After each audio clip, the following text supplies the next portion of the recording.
Halo, saya Elisa Dwi Putri, mahasiswi apoteker angkatan 6 dari Universitas Muhammadiyah Malang. Di sini saya ingin sedikit berbagi tentang apa itu kepemimpinan dan juga sedikit motivasi kepada kalian semua. Terkadang, semua orang hanya duduk terdiam. Oleh karena itu, kita perlu seorang pemimpin yang mampu menggerakkan kita. Seorang pemimpin akan selalu berusaha menjalankan tugas dengan sebaik-baiknya. Bagaimanapun resikonya, ia memang tidak sendiri. Jadi, dia butuh seorang teman untuk dipimpin. Namun, seorang pemimpin tidak hanya memerintah, dia juga mempunyai tanggung jawab terhadap atasan dan juga anggota-anggotanya. Selain bertanggung jawab terhadap tugas, ia juga mempunyai tanggung jawab untuk membuat anggota timnya lebih berkembang, menolong dan membantu anggotanya, memotivasi dan menyemangati anggotanya untuk terus maju. Jika ada masalah dalam tim, dia akan berusaha menyelesaikan dengan anggotanya. Karena kesuksesan dari sebuah tim tergantung dari anggota tim itu sendiri. Ia tahu akan hal itu. Karenanya, seorang pemimpin akan berjuang bersama, menderita, senang, dan juga sedih bersama hingga akhir. Itulah contoh pemimpin yang sejati.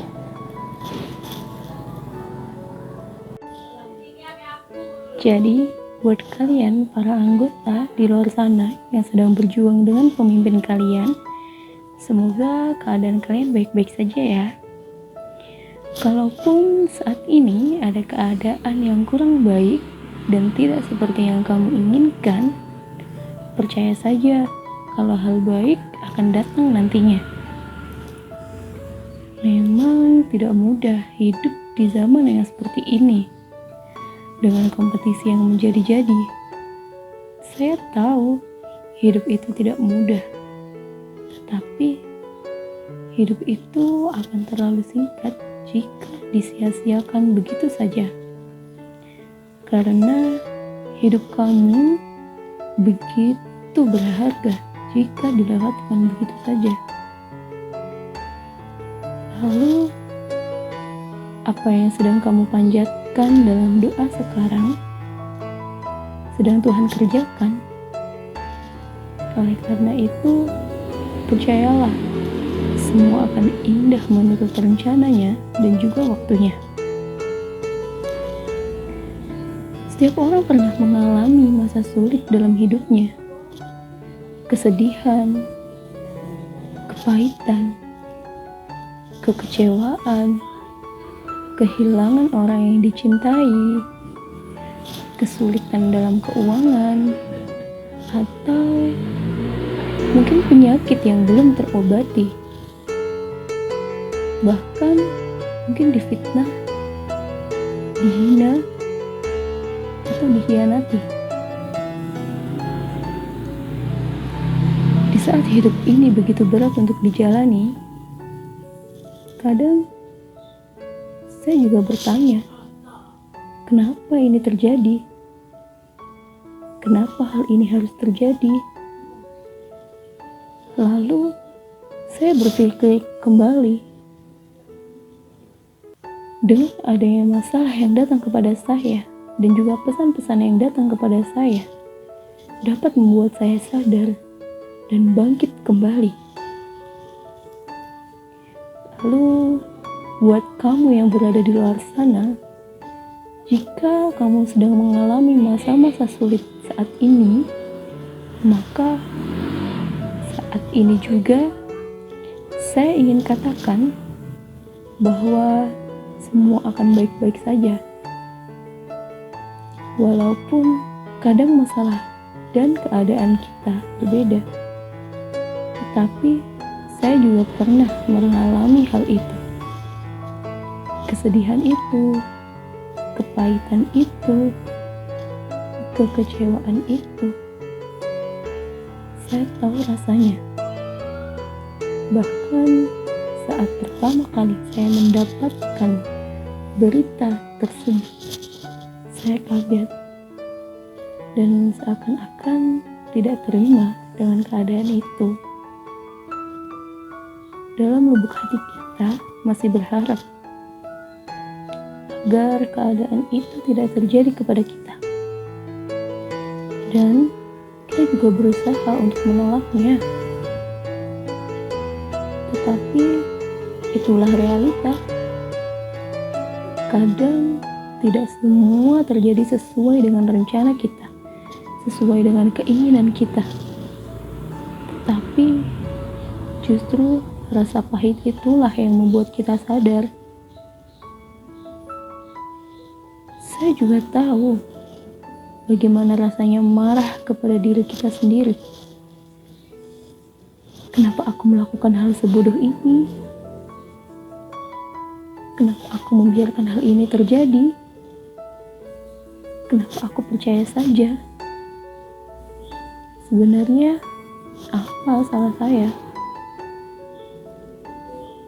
Marah? Kesal? Sedih? Adalah luapan emosi yang wajar. Tetapi, kita tetap harus ingat dan jangan sampai kita terperangkap di dalamnya.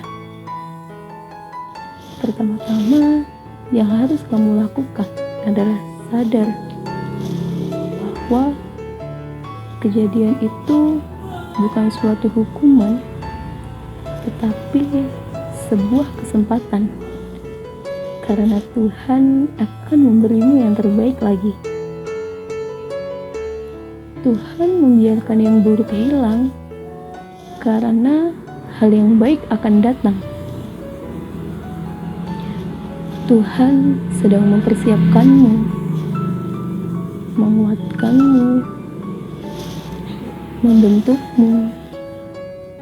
Perlahan kita juga mulai sadar bahwa badai akan segera berlalu. Dan saya harus bisa melupakan, serta saya juga harus bisa melihat ke depan dan menjadikan keadaan ini sebagai pembelajaran. Tetapi, kenapa ini sulit sekali? Ya, memang itu semua tidak mudah. Namanya juga manusia, butuh waktu untuk melupakannya. Tetapi, di dunia ini, kita hanya mempunyai dua pilihan. Kita mau give up atau kita mau get up. Menyerah dengan membuat hal tersebut menghancurkanmu, atau bangkit dan menjadikannya sebagai sebuah pembelajaran. Terimalah semua dengan tangan terbuka dan juga ikhlas. Maafkanlah orang-orang yang telah melukaimu. Dan yang paling terpenting, kamu harus bisa memaafkan dirimu sendiri. Saya pernah menemukan sebuah kata atau sebuah motivasi dari seorang penjiram dana yang berkata, yang judulnya adalah "Katamu itu gagal". Jadi akan ada hikmah dari setiap kegagalan, akan ada penguat dari setiap keterjatuhan, dan semua ini tergantung perasaan kamu kepadanya. Selalu berprasangka baiklah kepadanya. Yakinlah bahwa kegagalan saat ini adalah keberhasilan yang sebenarnya. Kita tidak tahu. Kita hanya sok tahu, seolah percaya ini adalah keburukan yang mutlak. Padahal menurutnya ini adalah yang terbaik untukmu. Allah ingin mempersiapkan bahkan yang terbaik untuk hambanya. Dan inilah cara Allah mencintaimu. dan juga menjagamu. Jangan sedih ya, mari kita tersenyum. Masih ada Allah di sampingmu. Jangan biarkan dirimu terperangkap dalam kesedihan itu. Dan tetaplah tegar dengan kesabaran. Tetap tersenyum dengan ketulusan. Tetaplah bersyukur di saat sulit sekalipun. Karena apa yang sedang kamu doakan saat ini juga sedang Tuhan kerjakan. Jadi percayalah bahwa semua itu akan indah sesuai dengan rencananya dan juga waktunya. Mungkin sekian video berbagi saya untuk kalian semua yang berada di luar sana. Semoga kita sama-sama bisa belajar bagaimana kita memaknai hidup kita. Terima kasih. Kurang lebihnya mohon maaf. Sampai ketemu di lain kesempatan.